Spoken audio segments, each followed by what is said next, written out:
صلی اللہ علیہ وسلم السلام علیکم ورحمۃ اللہ وبرکاتہ۔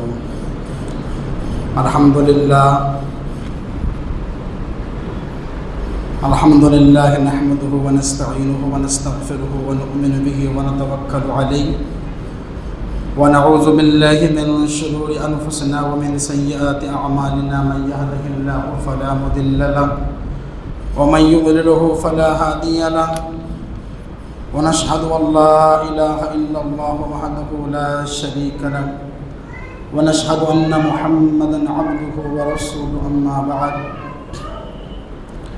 فاعوذ باللہ من الشیطان الرجیم، بسم اللہ الرحمن الرحیم۔ وما هذه الحياة الدنيا إلا لهو ولعب وإن الدار الآخرة لهي الحيوان، صدق الله المولان العظيم وبلغنا رسوله النبي الأمين المتين المبين الكريم، ونحن على ذلك لمن الشاهدين والشاكرين، والحمد لله رب العالمين۔ إن الله وملائكته يصلون على النبي يا أيها الذين آمنوا صلوا عليه وسلموا تسليما، اللهم صل على محمد وعلى آل محمد بارك وسلم صلوا عليه صلاة وسلاما عليك يا رسول الله صلی اللہ تعالی علیہ وسلم۔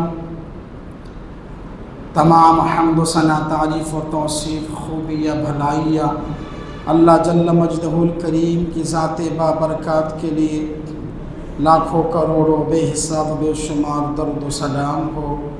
اللہ کے حبیب و محبوب حضرت محمد مصطفیٰ صلی اللہ علیہ وسلم کے ذات والا صفات پر اللہ تعالیٰ کی بارگاہ میں دعا گو ہوں، اللہ پاک میری زبان پر کلمہ حق جاری فرمائے۔ محترم مصلیان کرام، خطبہ مسنونہ کے بعد قرآن مجید فرقان حمید کی جس آیت مقدس کو میں نے موضوع سخن بنایا ہے، اس آیت مبارکہ میں اللہ پاک نے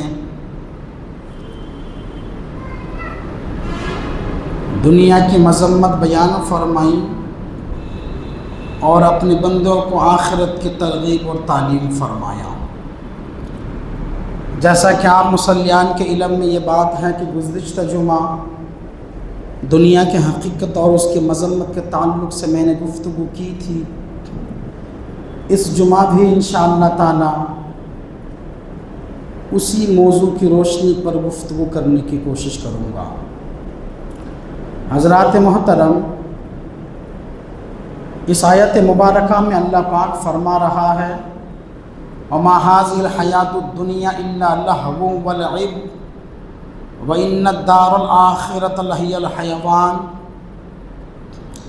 اس آیت مقدس کا ترجمہ ہے اور دنیا کی زندگی کھیل تماشا ہے اور حقیقی زندگی دار آخرت کی زندگی ہے۔ محترم مصلیان کرام، اس آیت مبارکہ میں اللہ پاک نے دنیا کی زندگی کو کھیل تماشے سے تشبیہ دی ہیں، اور جو حقیقی زندگی ہے وہ دراصل آخرت کی زندگی ہے، اللہ پاک نے اس آیت مبارک میں فرمایا ہے۔ حضرات محترم، دنیا کی زندگی کو کھیل تماشے سے جو تشبیہ دی ہے، اس کی وضاحت میں گزشتہ جمعہ کر چکا تھا کہ جس طرح کوئی شخص کرتے ہوئے دکھاتا ہو تو چلنے پھرنے والا آدمی تھوڑی دیر کے لیے دیکھ لیتا ہے، پھر جو ہی وہ کھیل ختم ہوتا ہے تو لوگ اپنے اپنے گھروں کی جانب کام کاج سے نکل جاتے، کوئی وہاں پر پرماننٹ رکتا نہیں ہے۔ آپ نے دیکھا ہوگا یہ بازاروں میں، چوراہوں میں، راستوں کے کناروں پر جب کوئی آدمی کرتب دکھاتا ہے ڈگ ڈگی بجا کر یا بندر کو نچوا کر، تو چلنے پھرنے والے لوگ تھوڑی دیر کے لیے کھڑے ہوتے ہیں، جو ہی اس کا کھیل ختم ہوا لوگ پھر اپنے اپنے جانب روا دوا ہوتے ہیں۔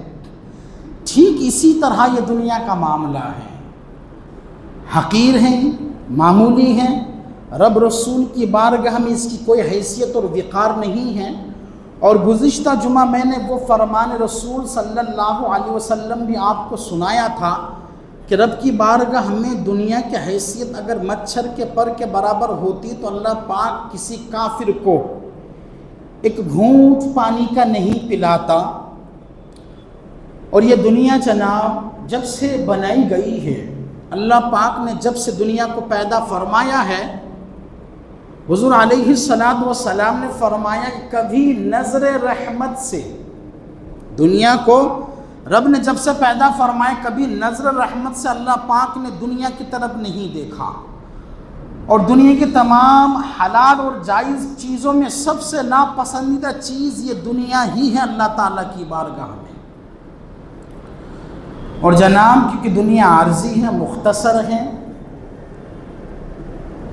اور دنیا کی خواہشات میں انسان پڑھ کر مبتلا ہو کر اپنے مالک حقیقی کو بھول جاتا ہے، اس واسطے قرآن مجید کے متعدد مقامات پر اور حضور نبی رحمت صلی اللہ علیہ وسلم کے فرامین بھی بے حساب ہیں اس حوالے سے کہ آپ صلی اللہ علیہ وسلم نے اپنے امت کو دنیا کی محبت سے کنارہ کشی ہونے کا حکم فرمایا۔ اور یہاں پر جس آیت مبارک کو میں نے موضوع سخن بنایا، اس آیت پاک میں بھی اللہ پاک یہی فرما رہا ہے کہ دنیا کی زندگی کھیل اور تماشا ہے اور دار آخرت کی زندگی حقیقی زندگی ہے۔ حضرات محترم، وہاں کی زندگی حقیقی اس لیے ہے کہ ہمیشہ کی زندگی ہے، اور یہاں کی مختصر زندگی ہے۔ مختصر کتنی؟ آپ اس بات سے اندازہ لگائیں کہ جب قیامت کے میدان میں نافرمان بندوں سے اللہ پاک خطاب کرے گا عتاب کے ساتھ، اور اللہ پاک فرمائے گا میرے بندے تم نے دنیاوی زندگی میں کتنے سال جیے؟ اب فرض کرو ایک آدمی کی عمر 70 سال ہے، 70 سال 80 سال ہے، مان لیجئے 100 سال مان لیجئے۔ ایک آدمی 100 سال زندگی گزار کر انتقال ہوا، وہ قبر کے زیر زمین چلا گیا۔ اگر وہ آدمی نافرمان تھا تو اس سے اللہ پاک پوچھے گا کہ تم نے دنیا میں کتنی زندگی گزارا؟ تو آپ جانتے ہیں وہ شخص کیا کہے گا؟ وہ یہ نہیں کہے گا کہ میں 100 سالہ زندگی گزار کر آیا ہوں، وہ کہے گا ساعۃ من نہار۔ یہ حدیث میں الفاظ آئے ہیں، وہ شخص کہے گا دن کے ایک حصہ گزار کے آیا ہوں۔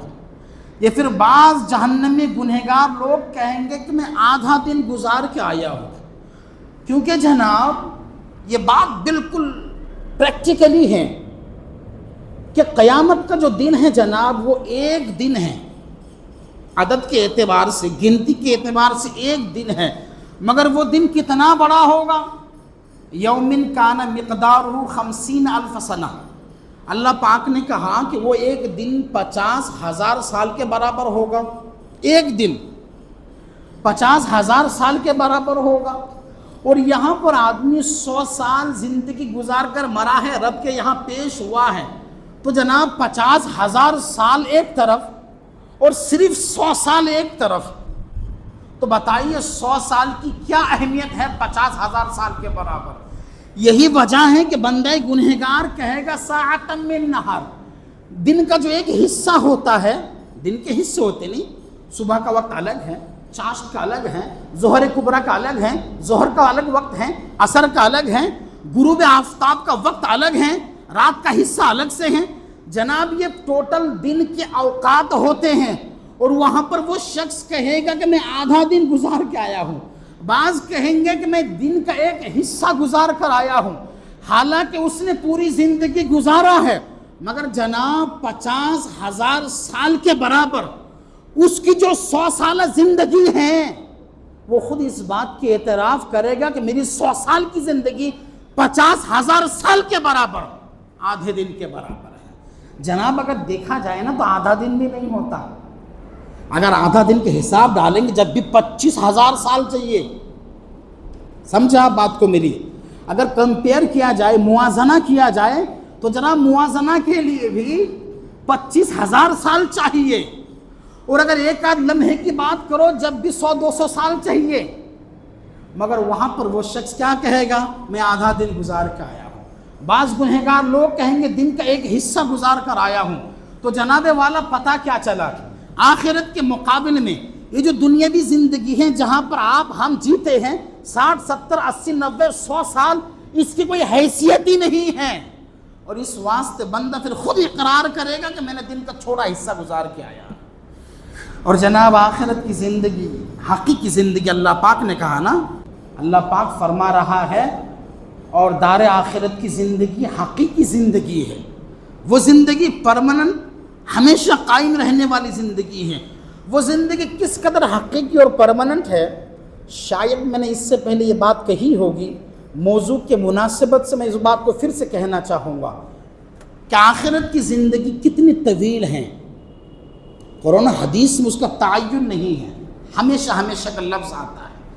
وہ لفظ ہمیشہ کو امام محمد غزالی رحمۃ اللہ علیہ نے ایک مثال دے کر انہوں نے امت کو سمجھایا کہ آخرت کی زندگی جو قرآن میں حدیث میں ہے کہ ہمیشہ ہمیشہ کی، وہ ہمیشہ ہمیشہ کس طرح ایک مثال کے ذریعے سے انہوں نے سمجھایا اور بہت خوب سمجھایا. وہ مثال میں آپ کے سامنے رکھنا چاہوں گا. امام محمد غزالی کہتے ہیں کہ مان لو بالفرض محال کہ پوری روئے زمین کو رائی کے دانے سے بھر دیا جائے.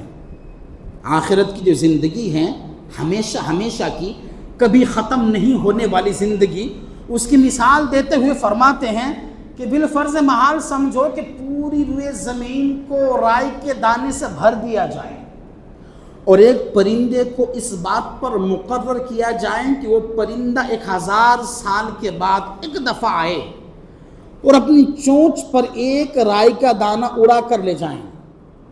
پھر وہ پرندہ 1000 سال بعد آئے اور ایک رائی کا دانہ اپنی چونچ پر رکھ کر اڑا کر لے جائیں.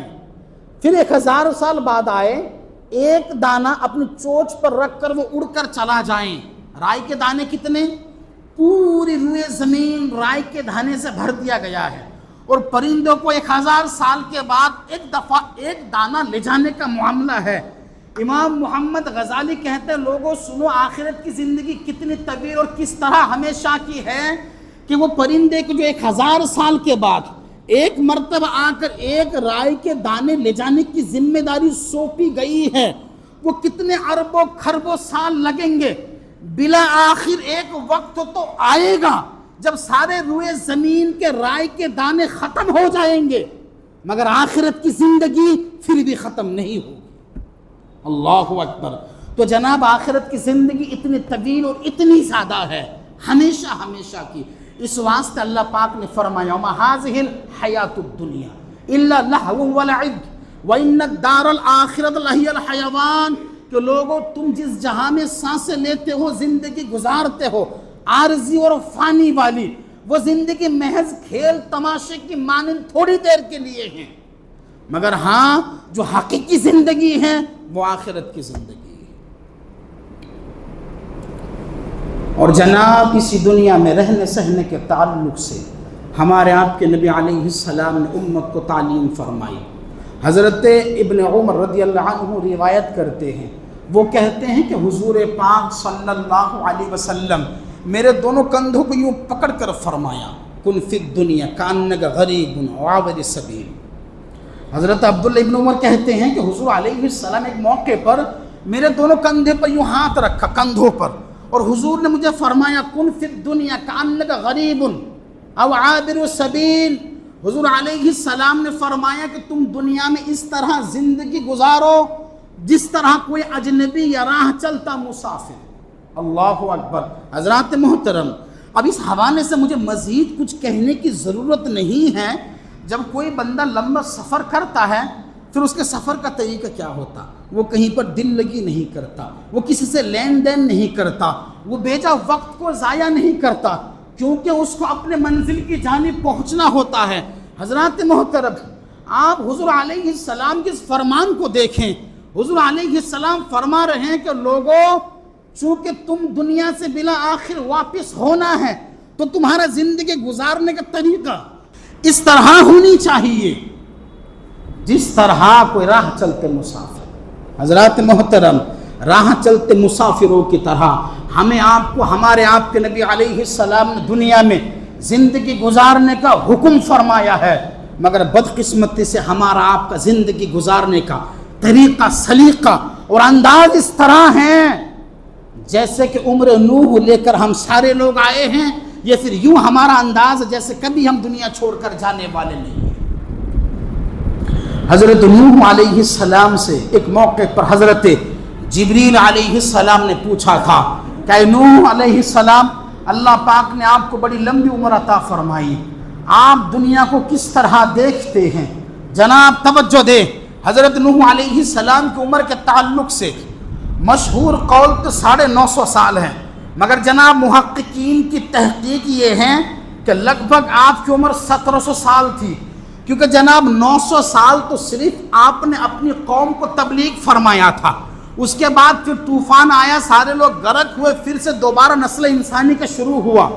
مشہور قول کیا ہے؟ 950 سال آپ کی عمر تھی، مگر محققین اپنے تحقیقات کی بنا پر کہتے ہیں آپ کی عمر تقریباً 1700 سال تھی۔ آپ کی عمر کے تعلق سے اختلاف ہیں، مگر یہ بھی ایک قول ہے، بعض نے 1200 سال کہا، بعض نے 1500 سال کہا، بعض نے 1700 سال آپ کی عمر کہا۔ حضرات محترم، جو دنیا کے سب سے زیادہ عمر پانے والے ہستی ہیں، جو نبی اور رسول ہیں، ان سے حضرت جبریل نے پوچھا تھا آپ نے طویل عمر دنیا میں گزارا، بتائیے آپ نے دنیا کو کس طرح پایا، دنیا کو آپ کس نظر سے دیکھتے ہیں؟ حضرات توجہ چاہوں گا آپ کی، حضرت نوح علیہ السلام نے جو جواب دیا تھا حضرت جبریل علیہ السلام کو، حضرت نوح علیہ السلام نے فرمایا کہ میری نظر میں دنیا ایک سرائے کھانے کی مانند ہے، میری نظر میں دنیا ایک سرائے کھانے کی مانند ہے جس کے 2 دروازے ہو، ایک دروازے سے انسان داخل ہوتا ہے اور دوسرے دروازے سے نکل جاتا ہے۔ یہ کس عظیم ہستی کا کہنا، روئے زمین پر نسل انسانی میں جس کو سب سے زیادہ عمر اور حیات نصیب ہوئی تھی، اس عظیم نبی کا یہ کہنا ہے کہ دنیا ایک سرائے خانے ہے اور اس کے 2 دروازے سے، ایک سے بندہ نکلتا ہے داخل ہوتا ہے اور دوسرے سے نکل جاتا ہے۔ اور اسی دنیا کے حوالے سے حضرت عبداللہ بن مسعود رضی اللہ عنہ کہتے ہیں کہ دنیا میں جو بھی شخص آتا ہے وہ مہمان کی مانند ہے، اور اس کو جو کچھ دیا جاتا ہے وہ عارضی ہے۔ حضرت عبداللہ بن مسعود کہتے ہیں کہ دنیا میں جو بھی شخص آتا ہے اس کی حیثیت، اس کا مقام اتنا ہے جتنا مہمان کا ہوتا ہے، اور جو کچھ اس کے پاس موجود ہے وہ سارا کچھ عارضی ہے، اور مہمان کا جانا، عارضی چیز واپس لینا، یہ طے شدہ ضروری ہے۔ اللہ اکبر! وہ کس طرح خوبصورت دلوں کو جھنجھوڑنے والے انداز میں دنیا کی حقیقت کو بیان کرتے ہیں۔ کہتے ہیں کہ دنیا میں آنے والا شخص مہمان کی طرح ہے، اور اس کے پاس جو کچھ ہے، جو کچھ سے مراد مال و زر، مکان و دکان، دولت جائیداد، سونے چاندی جواہرات، جو کچھ اس کا سرمایہ ہے وہ سارا کچھ عارضی ہے، اور مہمان کا واپس جانا اور عارضی چیزوں کو واپس لینا یہ بالکل طے شدہ ضروری بات ہے۔ یہ جناب ہے حقیقت دنیا، یہ ہے حقیقت دنیا کی جناب، جس دنیا کی محبت میں ہم آپ گرفتار ہیں۔ حضور پاک صاحب اللہ صلی اللہ علیہ وسلم نے فرمایا کہ لوگوں سنو، میرے بعد دنیا تمہاری جانب آئے گی۔ فرمان سنیں آپ، اور اس طرح کے فرامین پر ہم لوگوں کو دہاڑے مار کر رونا چاہیے تھا۔ آپ علیہ السلام نے فرمایا لوگوں سنو، میرے بعد تمہاری جانب دنیا آئے گی، اور دنیا تمہاری ایمان کو اس طرح کھا جائے گی جس طرح آگ سوکھی لکڑی کو کھا جاتی ہے۔ جناب آج دیکھیں ہم اپنے حالات اور معاملات کا جائزہ لیں۔ الحمدللہ کہنے کو تو ہم مسلمان ہیں، کلمہ طیبہ کا تو دعویٰ ہم کرتے ہیں، کلمہ دوم کا ورد تو ہم کرتے ہیں، قرآن پر، رب رسول پر، مرنے جینے کے بعد دوبارہ اٹھنے، قیامت، حشر، قبر پر ایمان تو ہے جناب، مگر وہ ایمان رسمی ہے، قولی ہے، عملی طور پر بالکل نہیں ہے۔ جناب جس دنیا کو حضور علیہ السلام نے یہ فرمایا کہ میرے بعد دنیا تمہاری جانب آئے گی اور دنیا تمہارے ایمان کو کھا کر ختم کر دے گی، کس طرح؟ جس طرح آگ سوکھی لکڑی کو کھا جاتے ہیں۔ اللہ اکبر! مثال کس کو دو خوبصورت بیان فرمائی تاکہ ہر کی امت کے ہر ایک بندہ ہر کس و ناقص کو سمجھ میں آ جائیں کہ یہ دنیا کی حقیقت کیا ہے۔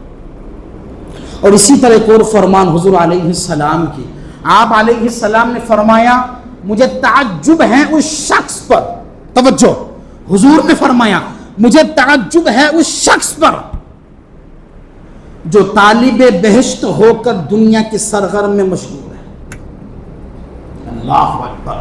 حضور علیہ السلام تعجب فرما رہے ہیں کہ مجھے تعجب ہے ایسے لوگوں پر جو جنت کا طلبگار تو ہیں, جنت کا طالب تو ہیں, دل میں اشتیاق اس کی جنت کی تو ہیں, مگر وہ دنیا کمانے میں مشغول اور سرگرم ہے.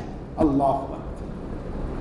جناب ابھی موضوع نہیں ہے میری کہ میں بتاؤں جنت کس شے کا نام ہے, اب وہ موضوع نہیں ہے, کیونکہ جناب جنت کے مقابلے میں دنیا کی کوئی حیثیت ہی نہیں ہے جناب. فلا تعلم نفس ما اخفی لهم من قرۃ اعین.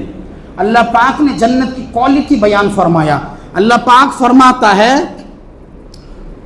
کہ جنت میں ایسی چیزیں ہم نے بنائی ہیں کہ کسی آنکھ نے دیکھا نہیں, کسی بندے نے سنا بھی نہیں ہے, اور وہ چیزیں ہم نے پوشیدہ رکھی ہیں. اللہ اکبر. جنت کیسی ہے؟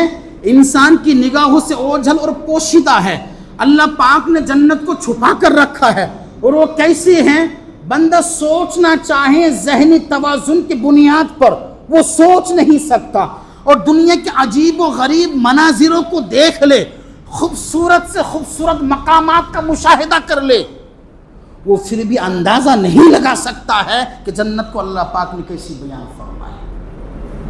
حضرت امام احمد بن حنبل اور امام ترمذی رحمۃ اللہ علیہ نے ابو سعید خدری رضی اللہ عنہ کے حوالے سے ایک حدیث بیان کرتے ہیں. وہ کہتے ہیں کہ جناب ابو سعید خدری رضی اللہ عنہ اس حدیث کو بیان کرتے ہیں کہ جو ادنی درجے کا جنتی شخص ہوگا, توجہ, حضرت ابو سعید خدری کہتے ہیں جو ادنا درجے کا جنتی شخص ہوگا, ادنا درجے کا, اللہ پاک جنت میں اس کو 80,000 خدام عطا فرمائے گا, اور 72 بیویاں اس کے نکاح میں ہوں گی, جس میں سے 70 آخرت کی اور 2 دنیا کی ہوں گی. اور اسی جنت کی بیویوں کے تعلق سے پھر امام ابن جریر اور امام بزار رحمہ اللہ نے اپنی اسانید کے ساتھ بیان کرتے ہیں. وہ کہتے ہیں کہ اہل جنت کی جو ازواج ہیں, جنت کے ازواج یعنی کہ عورتوں میں سے کوئی عورت اگر دنیا کی طرف دیکھیں تو پوری روئے زمین مشک سے معطر ہو جائے گی, اور روئے زمین پر اس قدر روشنی اور چمک پیدا ہوگی کہ جس کے سامنے سورج اور چاند کی روشنی ماند پڑ جائے. اللہ اکبر. اسی طرح ایک اور حدیث, موضوع تو میرا یہ نہیں ہے مگر میں آپ کو توجہ دلانا چاہتا ہوں, کیونکہ حضور نے کیا فرمایا کہ مجھے ایسے شخص پر تعجب آتا ہے جو طلبگار تو جنت کا ہو مگر وہ دنیا کمانے کے لیے سرگرم ہیں.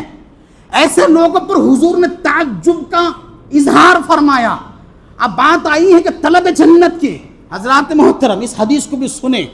اس حدیث کو امام ابن شیبہ, امام احمد بن حنبل, امام ترمذی, امام عبداللہ بن حاکم, 4-5 محدثین نے اس حدیث کو اپنے اپنے اسانید میں جمع کیے ہیں.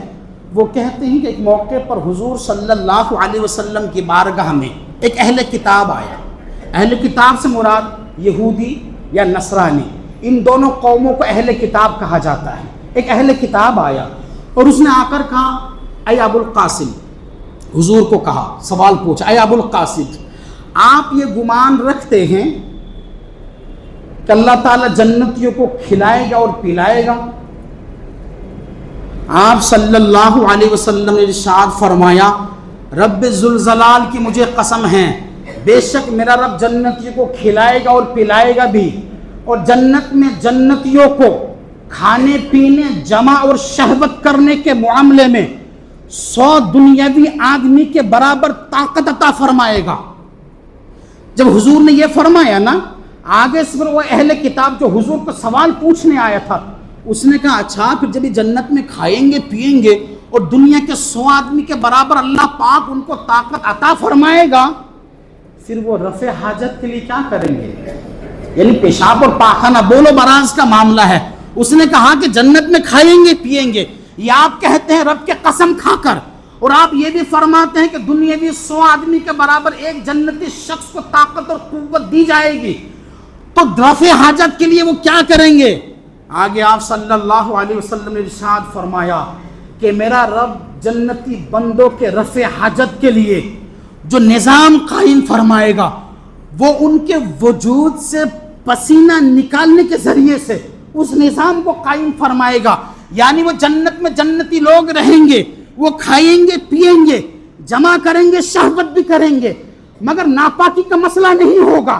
جب ان کو بولو براز، پیشاب اور پاخانے کی حاجت آئے گی، اولاً تو آئے گی نہیں، بس ان کے وجود سے ایک قسم کا پسینہ نکلے گا، اور وہ پسینہ بھی مشک سے زیادہ خوشبودار ہوگی. بس وہ پسینہ نکلنا ہوگا اور ان کے پیٹ خالی ہو جائے گا. وہ پسینہ نکلے گا اور ان کے پیٹ خالی ہو جائیں گے. اور مزید پر حضور علیہ السلام کا فرمان ہے کہ جنت میں آخری درجے کا جنتی ہوگا اور جو سب سے آخر میں جنت سے نکلے گا. تو جناب جب خدام ان کی استقبال کریں گے نا تو دائیں پیچھے آگے پیچھے دیکھیں گے. جس طرح کوئی بندہ شرماتا ہو، سامنے نظر نہ ملاتا ہو، تو جب جنتی جنت میں داخل ہوگا، جو آخری جنتی ہوگا جو جہنم سے نکلنے والا ہوگا، جب وہ جنت میں داخل ہوگا نا اور خدام استقبال کریں گے تو وہ اپنا سر چھپائے گا اور فرشتے کہیں گے آقا، وہ خدام کہیں گے آقا آپ سر کو آگے پیچھے بائیں دائیں کیوں جھکاتے ہیں؟ وہ جنتی کہے گا تم فرشتے نہیں ہو؟ آگے سے وہ خدام کہیں گے نہیں، ہم تو آپ کے خادم اور خدمت گزار ہیں. آگے چلیں گے، ایک روشنی دکھائی دے گی تو وہ جنتی شخص جو آخری میں جنت میں داخل ہوگا وہ بالکل سجدے میں گر جائے گا. خادم کہیں گے آقا آپ سجدہ کیوں کر رہے ہیں؟ تو جنتی کہے گا وہ اللہ کا نور نہیں ہے جو چمک رہا ہے، اس نور کے لیے میں شکر کے طور پر سجدہ کر رہا ہوں.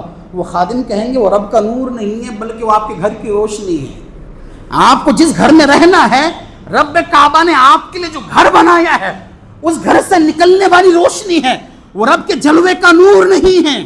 اور پھر کیا ہوگا جناب؟ قربان جاؤ میں اللہ کی عطا اور بخشش پر 80,000 خدام ہوں گے ادنا درجے کے جنتی کے لیے، اور 80,000 خدام اپنے ہاتھوں سے پیالے اور کٹوریاں لے کر آئیں گے، مشروب اور مرغوب غذائیں، اور جناب پھر وہ کھائے گا.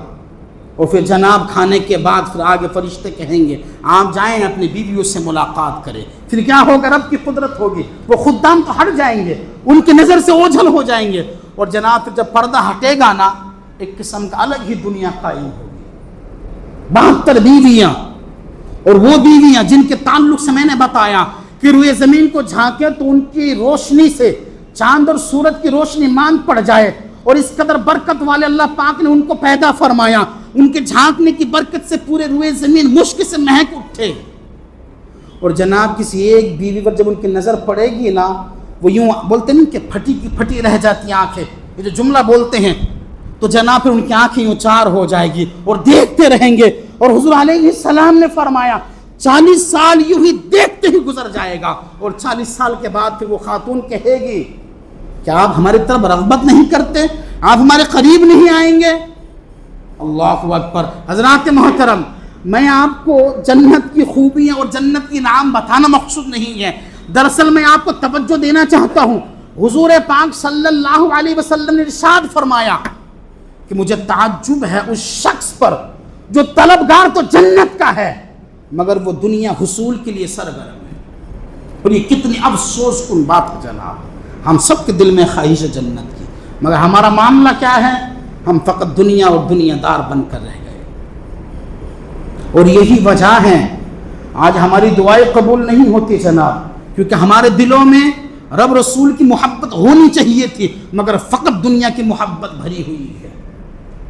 امام محمد غزالی رحمۃ اللہ علیہ نے مکاشفۃ القلوب میں اس حدیث کو بیان کیے.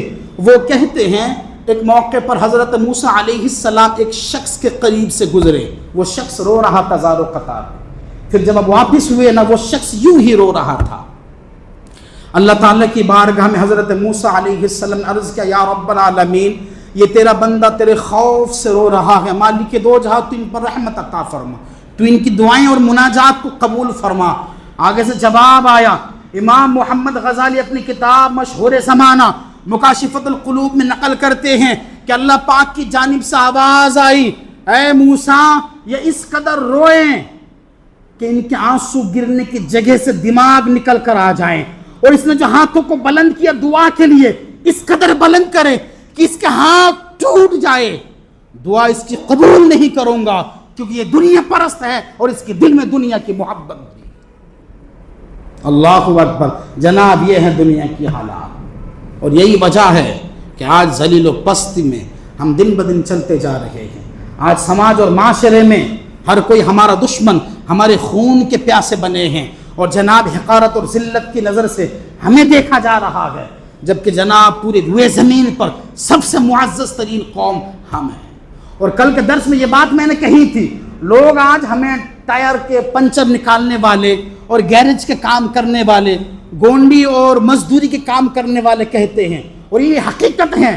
اس وقت جو امت میں ہماری پستی اور زبوں حالی کی حالت ہے، یہ کسی سے مخفی اور پوشیدہ نہیں ہے، جبکہ جناب مسلمان وہ عظیم قوم ہے جو حضور علیہ السلام کے دور نبوت سے لے کر کم و بیش 1000 سال تک پورے روئے زمین پر پورے نسل انسانی کو علمی اور فکری قیادت کیا.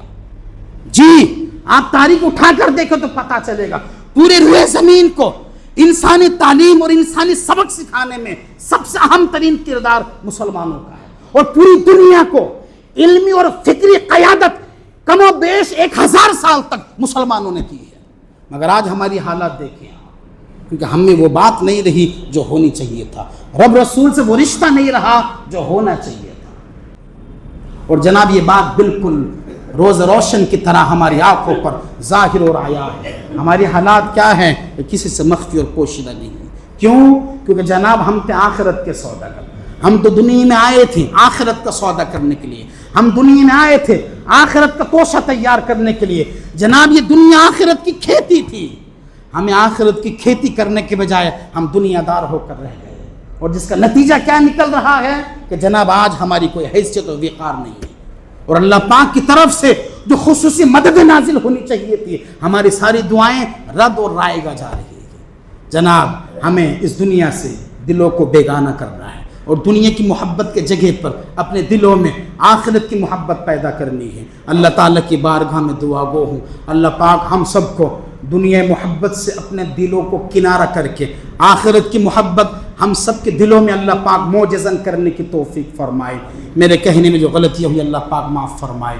آمین. وما علینا الا البلاغ المبین. جو حضرات سنت نہیں پڑھیں